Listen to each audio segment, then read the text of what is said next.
67-year-old retired security guard Dennis was stabbed multiple times in the head, chest and arm. The wound to his abdomen is so deep, it has exposed part of his bowel. A teenager has been hit by an electric vehicle, sustaining potentially life-changing injuries. 15-year-old Sophie Lee was walking home from school when a motorized scooter, traveling at around 40 miles per hour, crashed into her. Push against my hand with this foot. Push hard. The driver rode off, leaving Sophie Lee lying on the pavement. Any pains around your hips at all? No, nothing there. Sophie Lee's mum arrived shortly after the accident. Her best mate rang and was screaming and crying and said that a lad on a bike, e-scooter, hit her, threw her up in the air and just shot her and just left her. When I came, all her ankles were bent.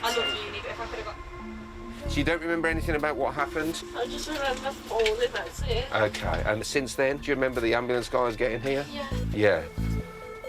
Sophie Lee hit her head in the fall, and her memory loss is a sign that she may be concussed, a state where the brain is unable to function normally following a traumatic blow. So, at the minimum, the fact that she's talking to us, that's fantastic, OK? From the initial cruise assessment, it looks like it's just this lower leg injury, OK?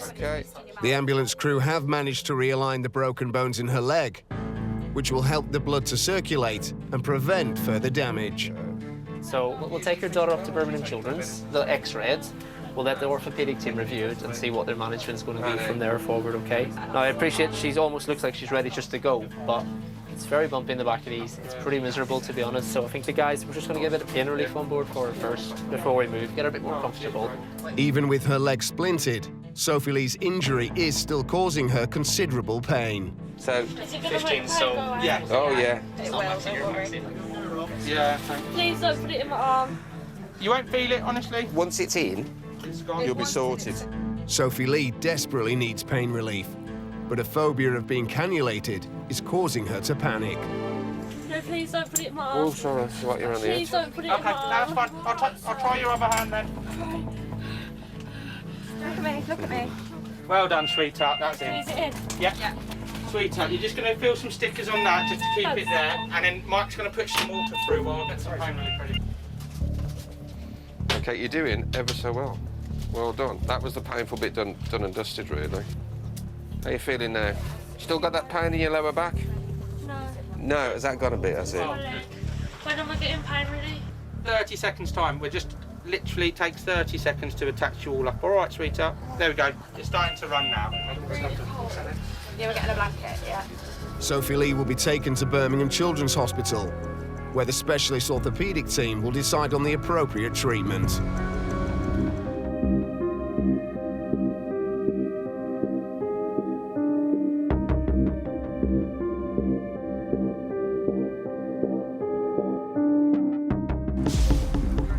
OK, mate, you're all right. You all right? Okay. At a housing estate in Wolverhampton, Jack and Sam are treating a man who's been stabbed during a fight in the street. The femoral artery in his thigh is severed and is spurting blood. Jack and Sam urgently need to get the bleeding under control by applying a powerful tourniquet. Get high. Nice and high. I know this is painful, this is life-saving, OK? We'll get you some pain relief, OK? Tights. And then pressure dressing. A pressure dressing should also help to prevent excessive blood loss. Chiso, so we've got a wound here. Let's get this top off. Let's have a good look everywhere. It's all right. The man has a less serious cut to his hand. Jack wants to be sure there are no further wounds. Right, your box is coming off as well, mate, I'm afraid. But I need to check your groin, OK? I'm sorry. We'll get you covered as soon as we can. Sammy, you're right there. You got control? Thankfully, the man has no other injuries. We're covered, you're covered, you're covered. Just pop this leg flat for me, mate. That's it, and we'll get the blanket over you. I want to keep this leg out so we can keep this eye on this leg. He's not. He's talking to me, but I promise we're here. I'll look after him, OK? With his bleeding now under control, the patient must be cannulated so drugs and fluids can be given intravenously. I'm not seeing any obvious access. Right, I'll have a look if you can get the rest of that top off and get the monitor on that side. Let's get blood pressure. Pads, please. We'll get his legs up as well. Jack manages to find a suitable vein and administers the first dose of painkillers. Next is tranexamic acid. which helps the blood to clot. Got a blood pressure? Can you turn them on so I can see it? Blood pressure and heart rate. The man has lost a lot of blood and remains critically ill. Stretcher and scoop, let's get the stretcher right next to him and let's get him on it. It's vital to get him to hospital as quickly as possible. Right, sir. With our help, on your good leg, I just want you to stand and we're going to twist and pop you on the stretcher, OK? We're going to help you do it. You can help. One little quick push on that good leg. We're going to get you up and on the stretcher, OK? Raising the patient's legs helps maintain vital blood flow to the heart. That's it. Bring your good leg over for us, mate. The air ambulance crew has now also arrived on scene, so Jack can hand over the wounded man to a doctor. So this gentleman has got a single significant femoral stab wound. It is arterial, bright red, spurting, good control by belt and pressure prior to our arrival. Best blood pressure, 84 systolic. Bleeding now controlled with cap tourniquet and the dressing, as you see, with some Cheeto over the top. IV access. He's had his TXA and we're good to go. Jack and Sam are now able to treat a second patient.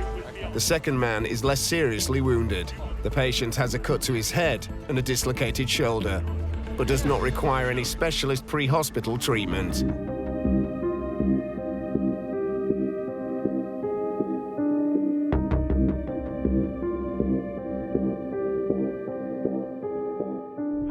This is the patient breathing? No, the patient's not breathing. I've been run over. Okay, and how old is the patient? I don't know, he's only a young child. How old is he? He's 6. An ambulance has just arrived on scene and radios into control. It's not cardiac arrest, it's cardiac child. Thankfully, the boy is breathing, but his injuries could still be life-threatening. Arriving at the scene of the accident, Take the red bag just in case, yeah. I don't think we need it, but we never know. the team find the boy has been moved onto the ambulance. Hello. My name's Kerry. Nice to meet you. What's happened? You tell your radio. He went over your leg. Kyron was walking home from school with his mum when the accident happened right in front of her. And do you remember everything that happened? Do you remember it happening? Yeah? Were you with him when it happened? Yeah, he literally went across the road and the car was driving down and he's literally bounced off the corner into the lights of the bumper. Right, okay. He rolled a few times. Okay. And now where's the most pain? Where can you feel the most? In your foot, okay. Is it all right if I have a little look at it for you? So, Mel, have you found anything obvious? No, just literally the right ankle injury. Okay. No, you're so brave. Kyron's right ankle is visibly cut, but Kerry needs to be sure he hasn't sustained any other injuries that are hidden. Okay. Do you have any pain in your neck at all? No. Okay. Can I have a little feel? Is that all right? Okay. Do you have any pain here? No. Okay, I bet a little bit further down. If Kyron was caught by the bumper of the car, he could have damaged vital internal organs, like his liver and spleen. Does it feel tender here at all? Okay, and what about your tummy? No. Can I have a little press? Is that all right? Does that hurt? Okay, and how does it feel just here? Does it feel all right in your hips there? It appears Kyron has escaped any major injuries, but they can't say for sure until he's been checked out in hospital. Can you pull your foot up like that for me? Fantastic. Well, that's all good, because it does look like isolated ankle, and there's not a lot of swelling there. So I think we've just got a grazed foot. Hopefully.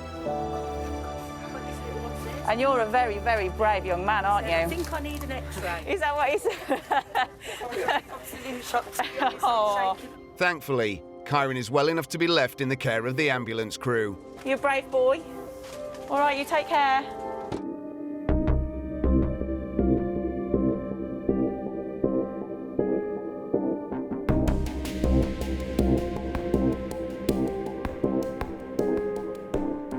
Service with the patient breathing. Yes, he's breathing, but he's wounded really bad. He's been stabbed. He's conscious, but I don't want to touch him. He's dripping. Okay, don't worry. Have you got something on the bleeding? Can you get some towels on him and just compress his wound? His head's got a slash in it. His hand, yeah, he's covered. Does it look like he's been stabbed anywhere on his torso? Chest and his head. Does he know who stabbed him? Do you know who stabbed you, Dennis? Yes, sir. As the man has potentially life-threatening injuries needing the fastest treatment, Helimed 03 is scrambled. Critical care paramedics Faye Pollock and paramedic Jordan Lane are also dispatched to get to the patient as quickly as possible. What's his first name? Dennis. 67-year-old retired security guard Dennis was out for a walk when he was stabbed multiple times in the head, chest and arm. He managed to get away from his attacker and into the safety of a nearby shop where the alarm was raised. We're just going to cut your arm off, so we're ready to put you straight on the stretcher. Oh, not cut your arm off, just your sleeve. Dennis, right, you have been stabbed and we think that he's probably caught a little bit of your bowel, OK? That's on the outside, OK? Faye has discovered several slash wounds to Dennis's abdomen, deep enough to expose part of his bowel. It's clear he's lost a lot of blood and could be in danger of losing consciousness. Right, TXA, you have to start giving, yeah? An injection of TXA or tranexamic acid will promote clotting and help prevent further blood loss. With Dennis's condition critical, the decision is taken that the fastest way to get him to a major trauma centre is by road. We've just had an update on Calais that you're not required DCP car to deal with the crews and attendants received. Tier 3 is received, tented aircraft. With the help of the ambulance crew, Faye and Jordan can now start transporting Dennis to hospital. Well done, Dennis. Let's just get a blood pressure on you. When good guys this happened so far. Bad, 40 minutes. Right. OK, Dennis, that's just going to go a little bit tighter around your arm, sir. Faye and Jordan also need to stop the bleeding from the wound to Dennis's abdomen by redressing it with a special gauze impregnated with a clotting agent. But doing so risks dislodging the original clot and causing a life-threatening hemorrhage. Dennis, you just drop that arm nice, and I'm sorry if we knocked you. The wound to his abdomen is so deep, it has exposed part of his bowel. Faye and Jordan need to redress it to stop the bleeding without disturbing the original clot and causing it to hemorrhage. At the moment, Dennis is alert and stable, but having lost so much blood, he could suddenly deteriorate. Dennis, we're just going to have a little look at your head, sweet, OK? Sorry, Dennis, if this is a little sore on your head. Dennis is losing a lot of blood from his wounds. I know this is uncomfortable and this is going to be really tight, but that wound is still bleeding, so we need to pull it tight to stop it from bleeding. Right, head forward again for us. You feeling OK, Dennis? Yeah, OK. What day is it today? Wednesday. Wednesday, brilliant, OK. And whereabouts do you live? Lie, good man. A person's oxygen saturation levels, known as SATs, should be close to 100. At 90, Dennis's levels are low, a sign that he may have lost so much blood it can no longer supply enough oxygen to his major organs, and he's now in danger of losing consciousness. Dennis, how are you feeling? Good man. Take some nice deep breaths of that oxygen. That's it, good man. Dennis is still conscious and alert, but his injuries, especially the stab wound to his abdomen, are critical. 2 minutes later, they arrive at the hospital, where Dennis is handed over to the waiting emergency team.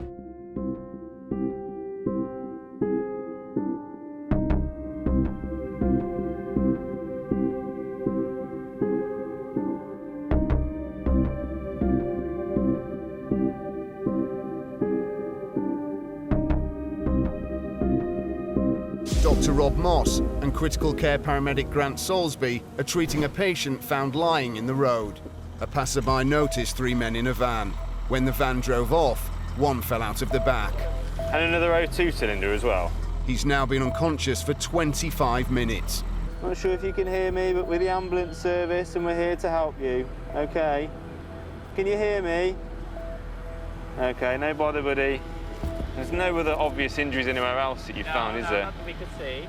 Although there are no visible injuries, the man's unconsciousness and the fact he's vomited suggest he hit his head when he fell.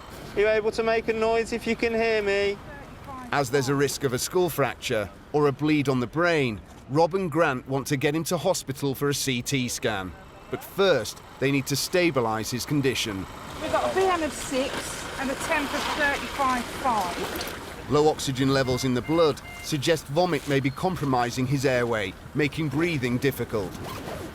So size 8 tube, Rob, cuffs all good. Yeah, size 8. Have you got your eye gels handy? Yes. Perfect, cheers. Rob and Grant want to intubate him by inserting a tube down his throat to keep his airway clear and artificially control his breathing. Got another pillow, got another blanket for his neck. Okay, so we're going to go for a complete roll back onto the scoop. Yeah. Okay, there we go. So we're going to move on 3, okay? 1, 2, 3. Oh, good shot. There you go. Perfect. Okay, buddy. Okay, we're here to look after you. Relax. You're going to vomit. Wait, he's going to be sick.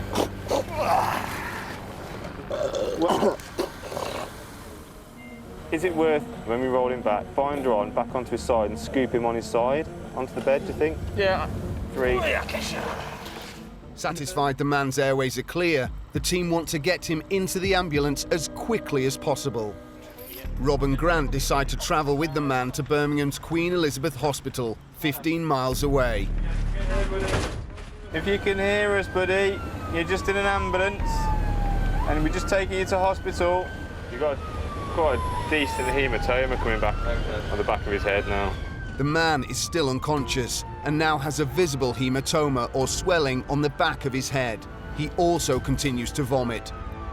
All signs that he suffered a significant head impact. There we are. Well done, buddy. 90 minutes after the 999 call, the man is handed over to the major trauma unit.